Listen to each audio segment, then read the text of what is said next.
Bismillahirrahmanirrahim. Today the topic of discussion is diverticular disease.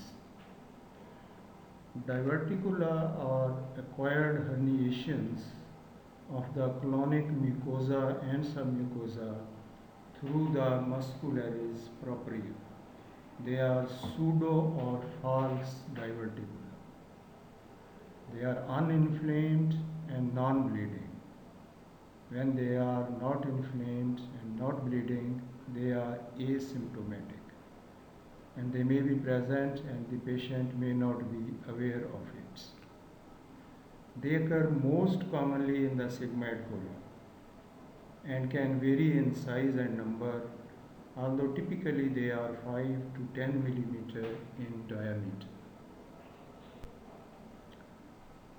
Diverticulosis refers to the presence of diverticula in an individual who is asymptomatic, whereas diverticular disease refers to the presence of diverticula associated with symptoms, which occurs in about 20% of the individuals with diverticulosis. So when the diverticula becomes symptomatic, it is called diverticulitis. When they are just present without any symptoms, we label it as diverticulosis. It affects about 5 to 10% of the population older than 45 years, but the incidence increases with advancing age, so much so that by the age of 85 years, about 80% of the people may have this problem. About 20% of patients with diverticula have an episode of symptomatic diverticulitis. Diverticular hemorrhage is the second most common cause of colonic bleeding after vascular lesions. Acute diverticulitis, males are affected slightly more than the females before the age of 50, but after 60 years both sexes are equally affected. There is a triad known as Saint's triad that consists of three diseases which can occur simultaneously, and these are diverticulitis, cholelithiasis, and hiatus hernia. This is called Saint's triad. So any patient who has any one disease such as diverticulitis, we should also look for gallbladder stones and for possibility of hiatus hernia in the patients. What is the pathophysiology of diverticular disease? It involves mainly the sigmoid colon, as already said, but may involve the entire colon, but it never involves the rectum. Rectum is always free from diverticular disease. What is the cause? The increased intraluminal pressure that is created by the segmentation movement pushes the mucosa through weak points where vasa recta penetrate the muscularis propria between the tinea coli. The interstitial cells of Sagel, they generate myoelectric activity which increases the segmentation movements.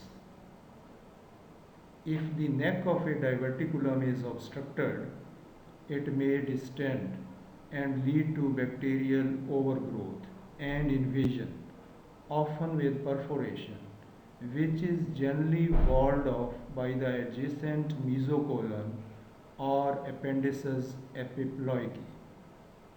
The factors that increase colonic pressure are altered autonomic activity due to decreased exercise and decreased mechanical stretching of colon due to low fiber diet.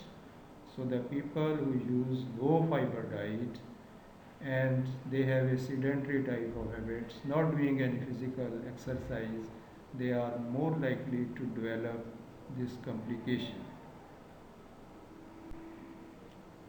Altered microbial composition within the gut resulting in chronic low-grade inflammation. This is the third cause. Fourth one is the use of non-steroidal anti-inflammatory drugs. They have been seen to be associated with diverticulitis and perforation. This is due to decreased prostaglandin synthesis and direct topical mucosal damage caused by the NSAIDs. Prostaglandins aid in maintaining the colonic mucosal barrier by stimulating mucin and bicarbonate secretion and by increasing the mucosal blood flow. NSAIDs, they interfere with the synthesis of prostaglandins, so this protective mechanism of the colon, that is the mucin secretion, the bicarbonate secretion and the increased blood flow which was due to prostaglandins is lost. So these patients may develop this complication. NSAIDs damage the mucosal epithelial cells, increasing the permeability of the colon, leading to ulceration and translocation of bacteria and toxins. This is another factor. Low fiber diet increases segmentation pressures within the colon. Then the sixth cause is the red meat. Red meat is associated with apoptosis, falling of the epithelial cells lining the colon. So colonic epithelial cells are lost and thus it predisposes to ulceration, infection and perforation. Risks of perforation are obstruction. If there is obstruction due to previous fibrosis, then of course there will be more risk of perforation. Increased colonic pressures, then low fiber diet, red meat, non-steroidal anti-inflammatory drugs and the altered gut flora. The same factors that we have discussed, if they are present, again I will repeat, the low fiber diet, obstruction, increased colonic pressures, use of NSAIDs, red meat and the altered gut flora. These are the factors which lead to perforation or which are the risk factors for perforation. What is the clinical presentation? It depends upon the location of the affected diverticulum, the severity of the inflammatory process and the presence of complications. It includes left lower quadrant pain which is present in 70% of the patients because left-sided diverticulosis is most common. Sigmoid colon is most commonly found. Change in the bowel habits, typically diarrhea, but there may be alternate constipation and diarrhea. Then there may be nausea and vomiting, may be constipation, flatulence and blood in the stools. Physical findings. In simple diverticulitis, localized abdominal tenderness, there may be fever. Left lower quadrant tenderness is most common as most diverticula occur in the sigmoid colon.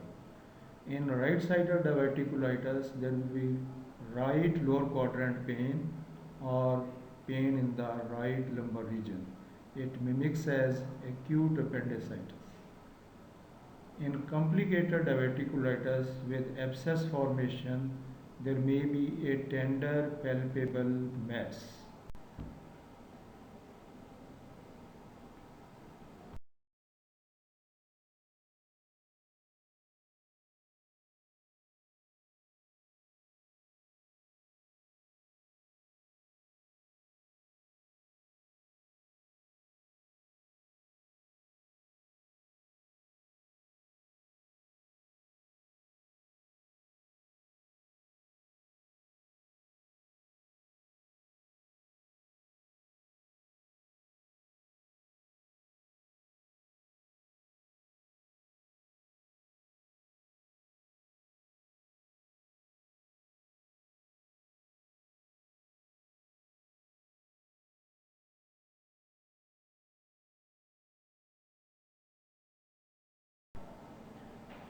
Bismillahirrahmanirrahim. Today the topic of discussion is diverticular disease. Diverticula are acquired herniations of the colonic mucosa and submucosa through the muscularis propria. They are pseudo or false diverticula. They are uninflamed and non-bleeding. When they are not inflamed and not bleeding, they are asymptomatic. And they may be present and the patient may not be aware of it. Fistula formation. Another complication is fistula. Different types of fistulae can be found in diverticular disease. The most common is colovesical fistula.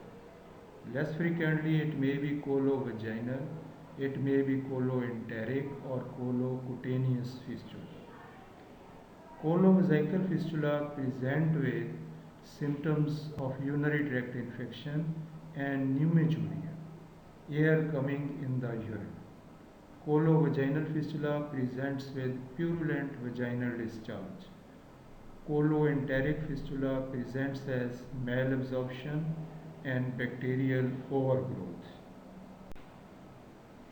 Repeated episodes of acute diverticulitis may lead to colonic obstruction because with each attack of inflammation it is followed by fibrosis. Some degree of fibrosis occurs when the inflammation subsides, and repeated attacks ultimately may lead to colonic obstruction.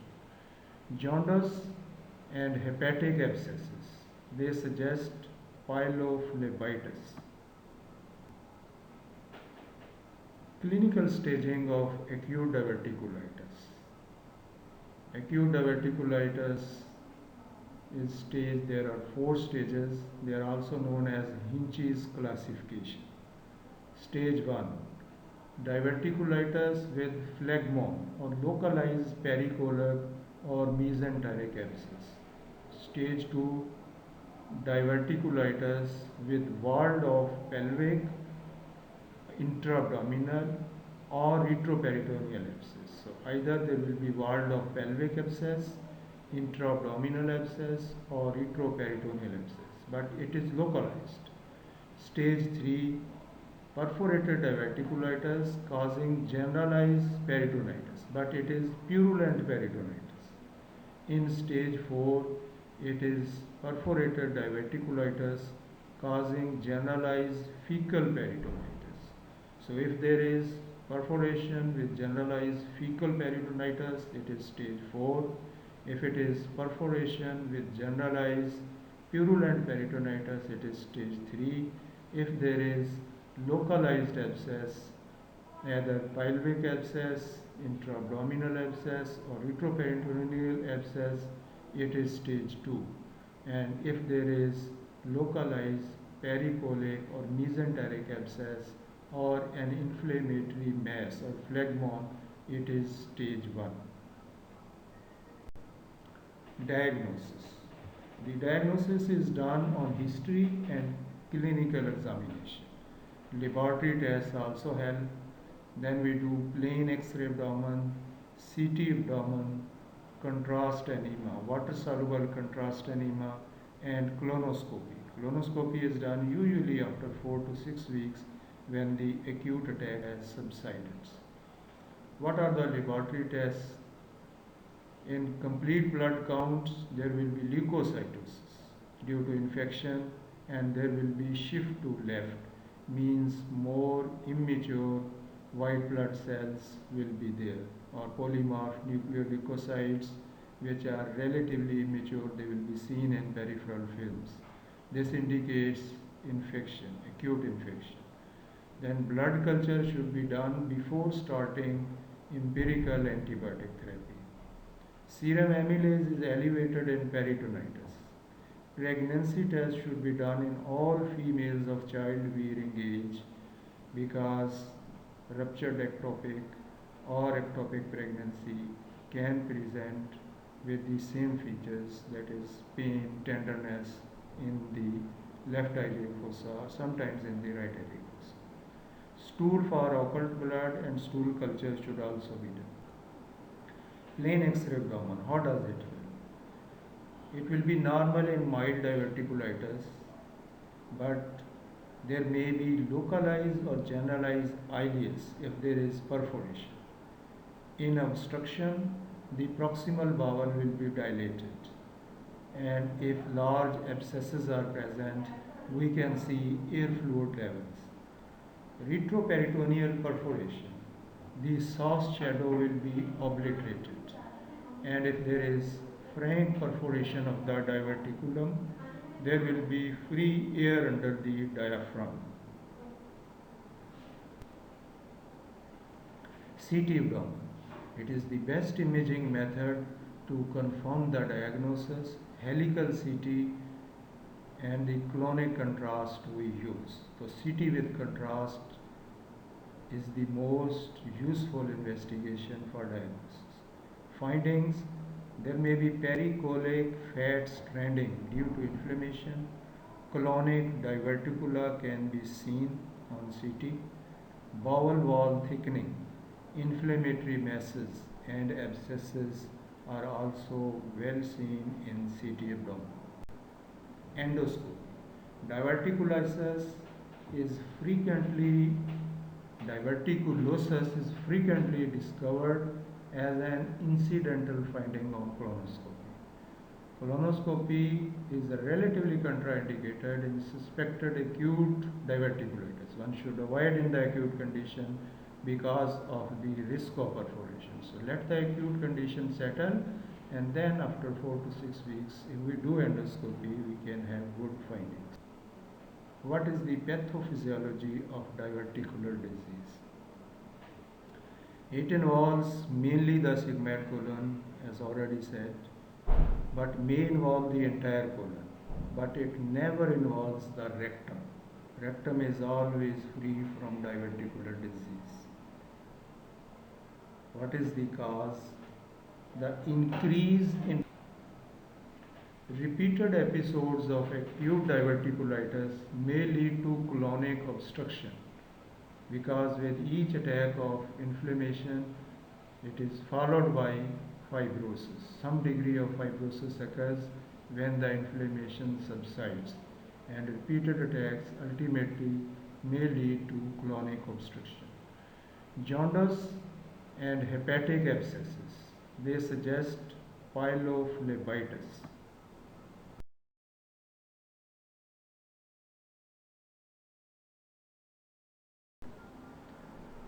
They are the bifidobacteria and lactobacilli, most frequently used, bifidobacteria and lactobacilli. Prebiotics are the substances that promote the growth and metabolic activity of beneficial bacteria. These are usually indigestible complex carbohydrates. Antibiotics, which cover the gram positive, gram negative, and anaerobic bacteria, are also frequently used in acute conditions. When to hospitalize the patient? If there is severe pain, inability to tolerate oral intake, and persistent symptoms despite adequate outpatient treatment, we have to admit the patient. And what to do? Put the patient nothing for oral, start broad spectrum IV antibiotics, IV fluids. CT abdomen should be done to exclude abscess or perforation. If abscess is present, CT guided aspiration can be done. Surgery. When to do surgery?